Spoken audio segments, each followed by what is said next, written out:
الحمد لله رب العالمين والصلاة والسلام على المبعوث رحمة للعالمين نبينا محمد وعلى آله وصحبه ومن تبعهم بإحسان إلى يوم الدين. bandiraɓe julɓe teddu moƴƴuɓe horsuɓe heɗotoɓe radio toldu banggue hartal e onon ɓe ɗiɗo groupe aji whatsapp groupe aji nafoore mere groupe aji korka groupe aji lelto qadar groupe aji sadak groupe aji jokkere enɗam horomo yaadi hen gollal no mbiɗon ni ɓuuri himmude ko jaɓanede en mbino sarɗiji gollal jaɓe ko wona e sunna ikhlas wona hen joom wona hen julɗo wona julɗo nelaɗo sallallahu alaihi wasallam o wi neɗɗo no hoora o dañani korka makko sona ɗum ko won juulowo jamma o dañani sona tampere ndeysan yo Allah jaɓanen sahabaɓe so juuli korka juulama lebbi jeegom eɓe ñaago Allah yo jab lebbi jeegom eɓe ñaago Allah yoɓe tawe korka so Allah rokki en tawede korka profiten e ɗeɗo balɗe 5 walla jeegom jeeɗiɗe battidiɗe mala ɗe bindane hen baraji ɗi jaɓanden baraji ɗi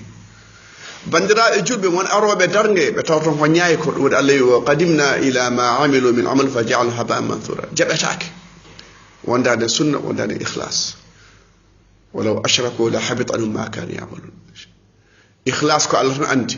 malaika anda winda iblis anda bonna hakkude ma Allah hakkude men Allah ɗum waɗi Allah wi en ƴeew kul Allah ƴeen ko gardirɗen janngo bandiraɓe sehilaɓe enam korka wona feuilleton wona musique wona bawɗi wona théâtre woni ɓe mbaɗi théâtre ha enen jalkita juulu enen jalkita diine enen jalkita sunna wala hawla quwwata illa billah ɗum nelaɗo wi neɗɗo haala konngol walla golla wattani hakkille ngal nannamo jeygol duuɓi 90 Allah wona fijirde ɗum waɗi Allah wi qul abillahi wa ayati wa rasuli kuntum tastahzi'un la ta'tadiru qad kafartum ba'da imanikum ko Allah jalkiton ko diine makko jaltin ko nela jalkiton on jalti diine gonti heferɓe wala hawla wala quwwata illa billah kidi ko Allah wi يا أيها الذين آمنوا اتقوا الله ولتنظر نفس ما قدمت لغد واتقوا الله إن الله خبير بما تعملون ولا تكونوا كالذين نسوا الله فأنساهم أنفسهم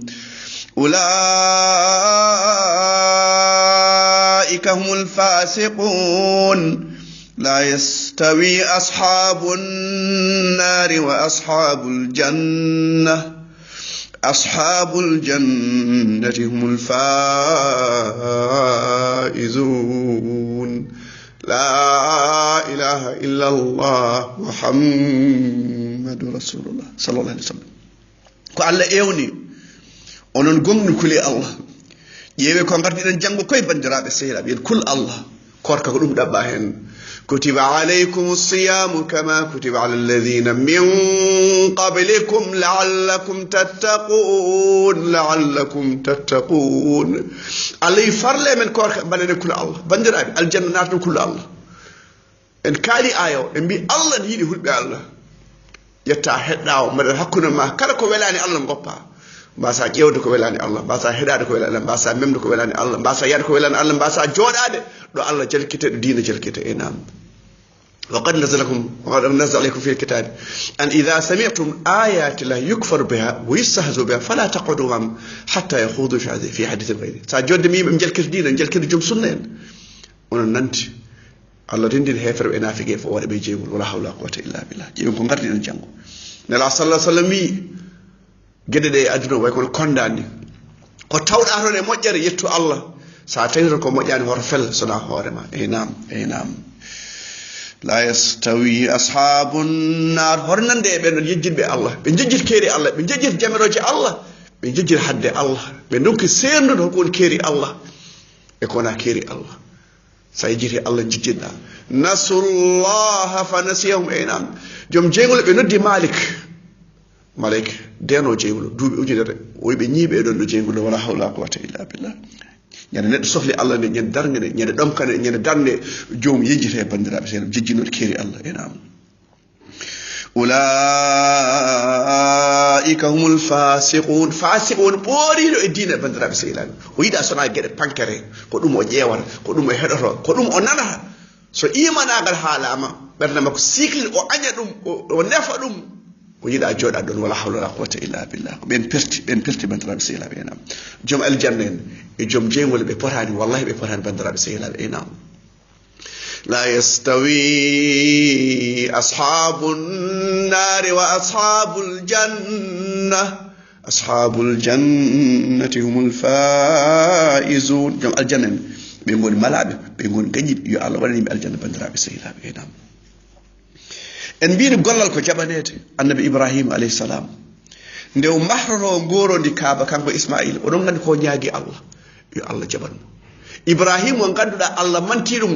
wa ibrahima alladi waffa kala ko yamira o waɗiri omo yaade duuɓi capan jeetati o haddi omo yaade duuɓi capan jeetati o dañi ɓiɗɗo o yaha hirsu ɓiya o jaɓi o yi ɓiya o ɓiɗɗo o ismaila mi yi e koyɗol mbeɗa hirsuma o yi baaba ifal ma tu umar satajini inchallah min asabir wat ko jamirɗa ko oɗo hulani oɗo wasani findinde ɓiyum jamma yo juul mbeɗa yurmi cukalel mbiya findita ɗum nela sallah sallam wi so ɓiya dañi jeeɗiɗi jangguine mo juul so dañi sappo o juulan piya mo mbasa fiide cukalel mbasa findinde mbiya aɗa yurmi ɗum allah ɓuuri yurmade ɓiya e hoorema baare o wi omo nanna cukalel jeeyi o aljanna caliɗa o wi omo jangguin ɗum omo nanɗum aljanna caliɗa an jinnaɗo ɗum waɗi allah wi wa amur ahlaka bisalati wastabir alayha la nasaluka risqa nahnu narsukuka wal aqibatu littaqwa allah wi ɓiɓɓe mon jangguineɓe juulu riskuji ɗi rewɓe ɓe sukaɓe so korka maayi taw ɓe goosi julde jamma ɓe goosi korka ɓe goosi tara ɓe mbatta hoolde altine ɓe mbatta hoolde alkamis soɓe jeehi ladde ɓe goosa hen ɓe jeehi Europe ɓe jeehi États-Unis eɓe jogui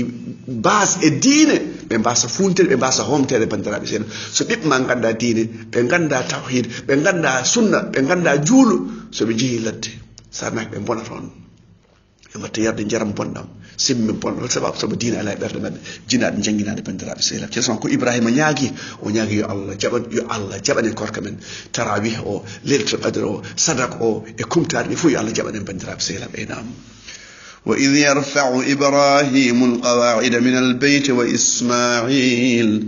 ربنا تقبل منا إنك أنت السميع العليم ربنا واجعلنا مسلمين لك من ذريتنا أمة مسلمة لك وأرنا مناسكنا وتب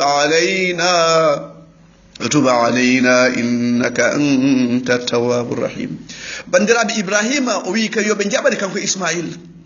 الله أنا من كاري أريكم من قولي e wat min julɓe jaɓanɓe ma submission bandiraɓe sehilaɓe enam e ɓiɓɓe amen e ɓesguji amen bandiraɓe neɗɗo kala ko duwi yo ñagoɗo ɓesgu yoɓe gonni julɓe heɗen jibin heferɓe heɗen jibin nafikeɓe heɗen jibin ɓe ganduɗa halkiɓe wala hawla wala quwata illa kala kene yalte keeseji men yahata ko julɓe bandiraɓe sehilaɓe enam wajalna muslimaynak womin zuriyatina e ɓesguji men bandiraɓe e kala ko yalte men enam andin min diina amen ɗo min ndewatma ɗo jiɗɗa min ndewa waktu jiɗɗa min wona min pewje min mbaɗa bida ala hakkille wawa andude diina hakkille wawa fenande hoorem diina ko allah haalata ɗo rewrete o neli annabaɓe ɓe gaddi defte ɓe mbi dewre allah ni kala dewruɗo allah noon mo wona no allah yamirni no almoustapha yamirni jaɓetaki bandiraɓe seeɗa ma en kal aya o enam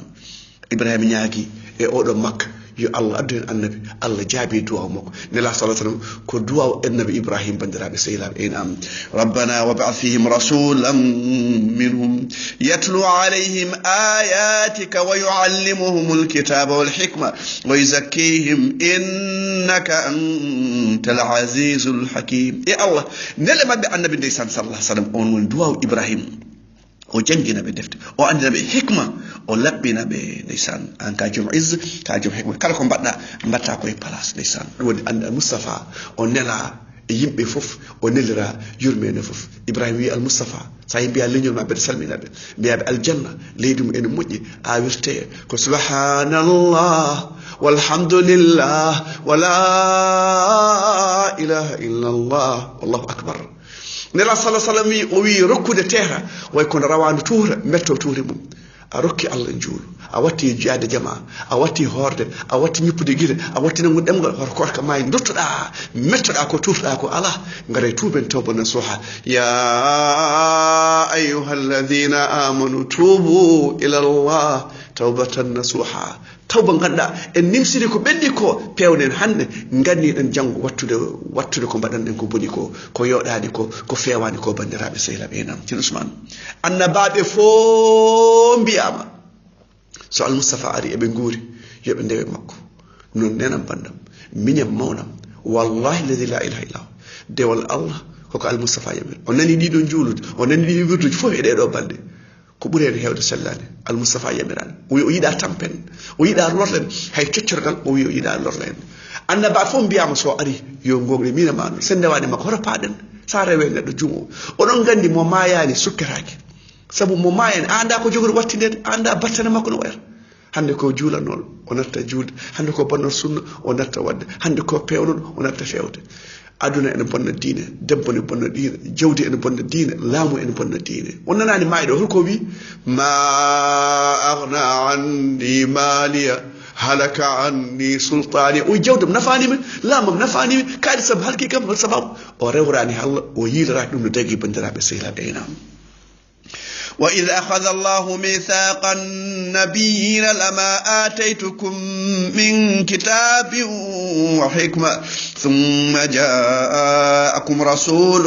مصدق لما معكم لتؤمنن به ولتنصرنه قال أأقررتم وأخذتم على ذلكم إصري قالوا أقررنا قال فاشهدوا وأنا معكم من الشاهدين فمن تولى بعد ذلك فأولئك هم الفاسقون لا إله إلا الله محمد رسول الله الله جتي كونفانشن عادي أنا بعرف بندرا بسيلابي ويكون عندما بدفت الحكمة سؤال المصطفى صلى الله عليه وسلم وادي أورنغوري غون إنون سبورتان أندارو أنجابي كوي من جابي بندرا بسيلابي الله يتشتري ko Allah idi seta dum bandiraɓe selam on caliɗo noon caliɗo gonɗiral Moustapha ko fasigi bandiraɓe selam Umar ibn al-Khattab wiyeto yahudi en o addi toon deftere omo jango holli nelaɗo bettini yeeso mawɗi o Umar so Moussa wurno hande on ndewi Moussa o goppi kam majjon so Moussa wurno wodana ɗum sona rewde al-Mustafa sallallahu alayhi wa sallam wallahi mo yiɗamo natta aljanna woɗi Allah wi inna shani'aka huwa al-abtar kala taƴiɗo al-Mustafa golle makko jaɓatake eyi nam ɗum nden gollude ñayko garen janggo mbasen jaɓade hol sababu adi fof mbiɗon neɗɗo wona julɗo on jii wonɓe église aji synagogue jom wasa resde jom wasa restede tampini hooremo Afrique tampini hooremo Asie ene waɗi ga kurwaɗi hande tan ara darga hay darta wata toon hol sababu saabu ɓe gomɗina annabi goto ɓe gomina annabaɓe foof enen sen goppi annabi men gueɗal men e annabaɓe hoto paaɗen bandiraɓe sehilaɓe wallahi mo yiɗa al-Mustafa mo ganduɗa Allah manti ɗum o wi wa innaka la ala khuluqin adim Allah wi sa wi aɗa yiɗi Allah a sukkaki al-Mustafa Allah jaɓantama ɗum e nam qul in kuntum tuhibbuna Allah فاتبعوني يحببكم الله ويغفر لكم ذنوبكم والله غفور رحيم قل أطيعوا الله والرسول فإن تولوا فإن الله لا يحب الكافرين الله يا دفتدم يا دفت المصطفى أيوة سأسلم أون تلينون أون وني كافر أون أدو جنگول أن نجرد يد الله ingiliti mara sonan jida al-Mustafa cukkuda al-Mustafa sallallahu alaihi wasallam kanko wi mo oppe cagalam ɗiɗi sonnantima hen on peewi deftere Allah e sunna o ya ngarde ɗum ñiiƴe ma ŋattirɗe ɗe muynirɗe ya ŋattir ɗum haade eyi nam gaggudde wiyete mi anda ya ŋattir